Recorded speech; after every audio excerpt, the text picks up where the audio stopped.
Thanks for taking the time to listen to our latest content here on the Blood Red channel. Guy here with just a quick message. Do you want the very latest Liverpool FC news directly into your inbox? Well, then sign up to our daily LFC newsletter, which will bring you the breaking news and big events from around Anfield. To subscribe, just go to bit.ly/LFC newsletter. That's bit.ly/LFC newsletter, or click the link in the description of this podcast and pop in your email address. It really is that simple. That link once more, bit.ly/LFC newsletter. Well, thanks for your time, and on with the podcast. This is the Blood Red podcast from the Liverpool Echo. Welcome to the Blood Red channel as we look back on Liverpool's second pre-season run-out as Jurgen Klopp's side battled back to secure a 2-2 draw with Red Bull Salzburg. I'm Guy Clarke, alongside me Matt Addison, as we look back on the action in Austria. Rhian Brewster, with a brace for Jurgen Klopp's side after they fell 2-0 down in the game. Matt, I think it's fair to say that this one was a game of two halves. Yeah, it certainly was. I think a lot of Liverpool fans would have been frustrated, particularly with that first 20 minutes of the first half, really sluggish and slow. But Liverpool did warm into it a little bit towards the back end of that first half. But certainly once Rhian Brewster came on, they seemed a lot more energised. And yeah, I think Salzburg can count themselves a little bit unlucky there that they haven't won that match. But the main thing, I think, for both teams was more the performance and what it will do for fitness and that sort of thing, getting them back into the swing of things for next season more than the actual result itself for either manager, to be honest. Yeah, we'll talk the collective, we'll talk about individuals who started the game, but we probably best to start with Rhian Brewster. A lot of excitement and attention on him after that loan spell at the back end of last season at Swansea City.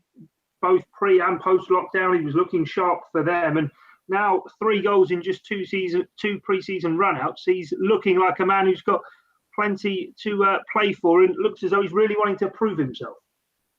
Yeah, absolutely. It's been a fantastic couple of days for Rhian Brewster. We know how talented he is, and he is an absolutely natural finisher. He's very much a number 9. It's not like a Mane or a Salah where he can play out wide. He's very much someone who will play through the middle, and if you give him chances, as Salzburg did today, he's undoubtedly going to put the ball in the back of the net. I think it was 11 in 23 that he got in the end, in that second half of the season on loan in the Championship. We've discussed his progress time and time again over the last few weeks because he is a player that Liverpool fans quite rightly are very excited about. And, I said it yesterday on the Blood Red podcast, I'd be surprised if Liverpool let him go out on loan next season, because I think, there's, with so much fixture congestion and that sort of thing, there's going to be plenty of opportunities. And, today is another match where against a really good opponent as well. It's a Champions League outfit. It's a team that Liverpool played a couple of times last season. And, they were very, very impressive against Liverpool in that tournament, Salzburg, last year. Rhian Brewster has really, really impressed today. 2 fantastic finishes. He's got to be in the right place at the right time. But, you've got to be cool, you've got to be calm, and that is everything that Rhian Brewster is about. He's somebody who, if you do give him chances, as I say, he will put the ball in the back of the net. And, for any team, not just for Liverpool, that's absolutely invaluable. Yeah, and he's the kind of guy as well that he really does have that penalty box presence. He's a different striker to Roberto Firmino, but we saw it with the 2 goals today. The first one after some work by James Milner down the inside left channel, cut back, and it was a nice, tidy finish from him. The second one was tidy too, but a very different finish. Yeah, absolutely. 2 brilliant finishes, and that is what his game is all about. It's about getting into the box, getting into the right place at the right time, timing that run, getting himself into the position. And yeah, the first goal was excellent work by James Milner, but another player may not have finished it. We may not be talking about that moment. As much as it was good work from Milner, it had to be that final finish. That's the touch from the player, which is under the most pressure inside the penalty area. You don't get loads of time. You're being closed down. You've got one opportunity to get it right. And, the sort of temperament that he showed in that instance to put the ball in the back of the net, because, let's not forget there's a lot of pressure on Rhian Brewster's shoulders to show that he is good enough to be in this Liverpool team. We mentioned the fact that he's gone out on loan to Swansea. He's done it at Swansea. Doing it at Liverpool is an altogether different prospect. And I think, we've seen certainly in the last couple of games that he is very much up there as one of the players who could make an impact going into next season. And as I say, I'd be almost disappointed if he wasn't given the chance to stick around next season and prove himself at Liverpool, because 3 goals rather in 2 games in pre-season. I know it's only pre-season. It's not absolutely top class opposition. The stakes are not that high at this moment in time. But Rhian Brewster has shown really that. I'm sure we're going to come on to one or two of the other performances at the opposite end of the spectrum for Liverpool today. But Rhian Brewster is a huge positive today. Yeah, well, let's get on to some of the others then. And the first half, of course, Liverpool went in 2-0 down into the half-time break. And it very much was a senior setup. Obviously, no Trent Alexander-Arnold or Jordan Henderson for Liverpool today, but a midfield 3 consisting of Keita, Wijnaldum and Fabinho, and Nico Williams was playing at right back. It was near on as full strength as Liverpool could wish to be. And I'm sure Jurgen Klopp won't be all too impressed with what he saw, albeit the caveat that it is still pre-season. No, it wasn't the most impressive of performances, particularly Fabinho. I thought Naby Keita did okay. Wijnaldum again did okay at times, but even they were not perfect by any stretch of the imagination. So, yeah, I would imagine the 11 that was put out in the first half would be the one that Jurgen Klopp has in mind for the weekend for Saturday against Arsenal.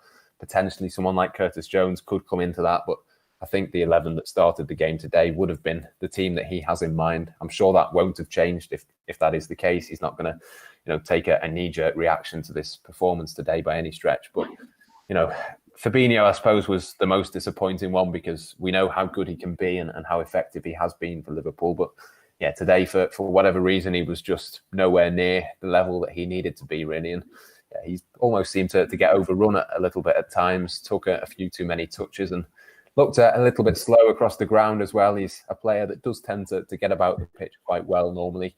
He's one of those players that he's sort of stretches and he's got those long legs that can, pick out the ball from in between different players' legs and that sort of thing. But yeah, it just didn't quite come off for him today. But I wouldn't be too concerned. I wouldn't be too worried. You wouldn't be surprised if he started again at the weekend, as I say. And who's to say that at Wembley on Saturday against Arsenal, he doesn't put in a completely different performance. So yeah, I'm sure there will be a little bit of concern.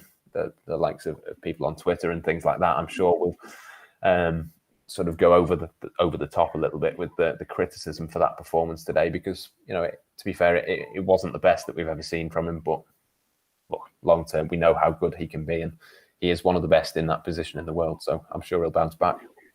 Yeah, another player who didn't get rave reviews for his showing this afternoon was Joe Gomez. And I suppose it was Fabinho and Gomez, the 2 players that you would probably highlight at being at fault for the goals conceded. But I suppose if Liverpool are to play the dominant style they do, you'd rather see them make errors in pre-season than you would in the Community Shield, or even once the Premier League action gets underway in just over 2 weeks' time. Yeah, I mean, we saw similar last season in pre-season where, players were a little bit sluggish. And I think that's what it was today, particularly with Gomez and Fabinho. It was just taking that split second too long to decide what to do, to play the pass or put a foot in and make a tackle. And they were sort of caught out of position or caught on the ball in bad areas at 1 or 2 different times. And look, I'm not sure exactly why that is. I don't know how intense the sessions have been. I know in a normal pre-season, Liverpool will have 2 sessions every day, sometimes 3 sessions, even on a match day. I'm not sure whether they did that today because it's obviously a slightly different situation. But, normally Liverpool would have trained during pre-season in the morning, played a game in the afternoon, that sort of thing. So you do sort of see these things from time to time. As I say, not too sure whether that is the case at the moment, just because the players' fitness levels will be higher than normal at this moment in time, just because the break between seasons hasn't been quite so long. So, whether that is an excuse for those 2 players and the rest of them as well today, I'm not too sure. But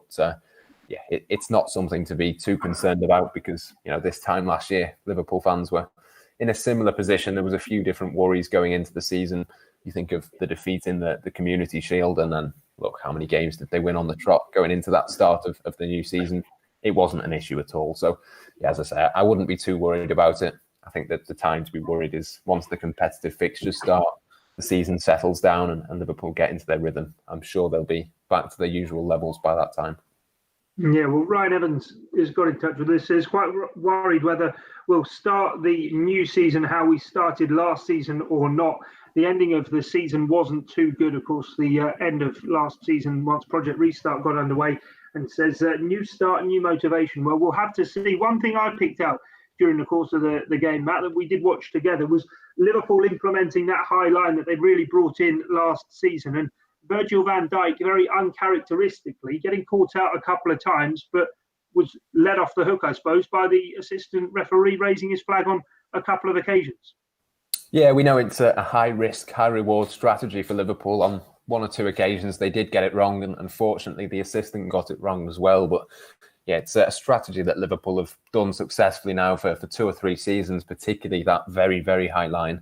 And you can do that when Van Dijk and Gomez are at their best. We do see Liverpool get caught out 1 or 2 times. I think, during the season, last season, there was a little bit of a misconception that they were a little bit vulnerable to because, quite often the offside flag wouldn't go up because of VAR. They would keep that flag down, even though the player was quite obviously offside. So I think normally it's not a massive issue for Liverpool. They are very, very good at that.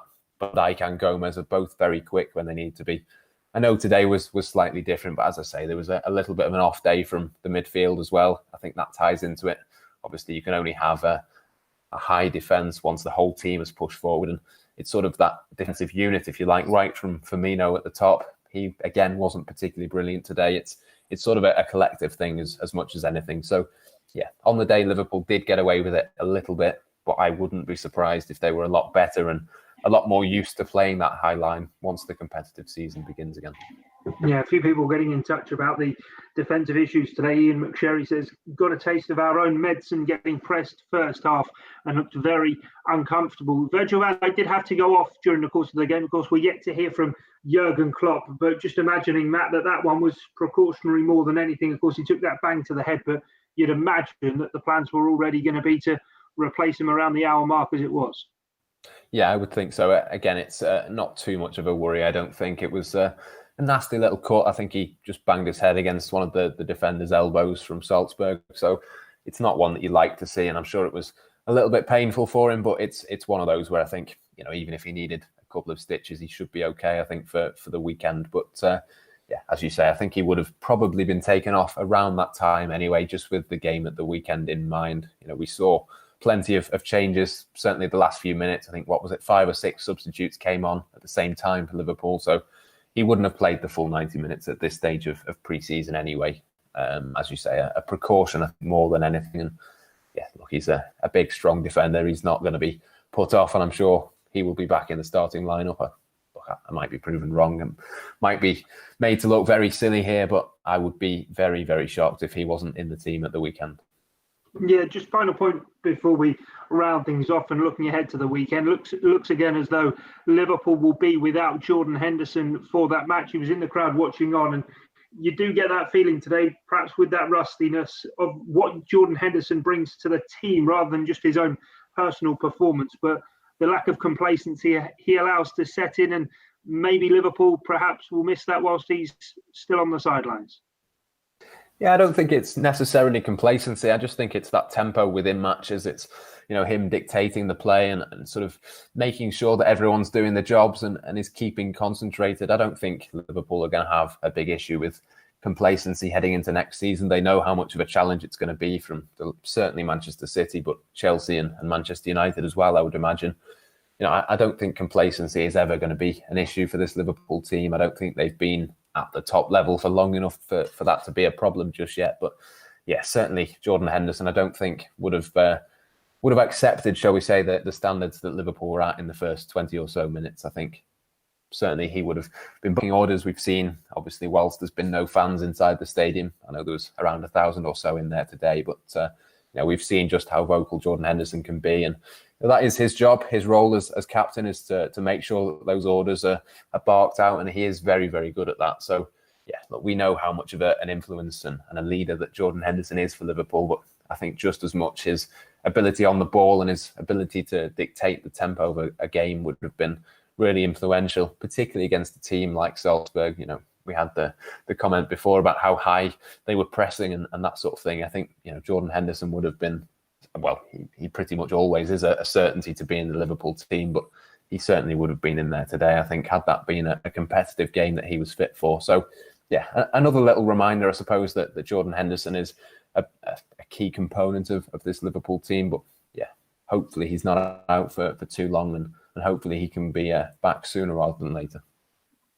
Yeah, hopefully that is the case. And all steam ahead to Wembley on Saturday then for the Community Shield with Arsenal. In the meantime, here on the Blood Red channel, of course, we'll have the likes of Analysing Anfield and the Blood Red podcast to come on Fridays. We will hear our panel's selections ahead of the game. Could Rhian Brewster start that one ahead of Roberto Firmino? Well, he's put himself in as good a position as he could hope to. 3 goals in his 2 pre-season outings, including a brace today, which has seen Liverpool come back from 2-0 down away to Red Bull Salzburg to take a draw in Austria. There's more to come on the Blood Red channel, as there is across on the Liverpool Echo website. Expert opinion post-match from the likes of Ian Doyle and Paul Gorst over there. Do check it out. But from Matt Addison and myself, Guy Clarke, thanks for your time and company. It's bye for now.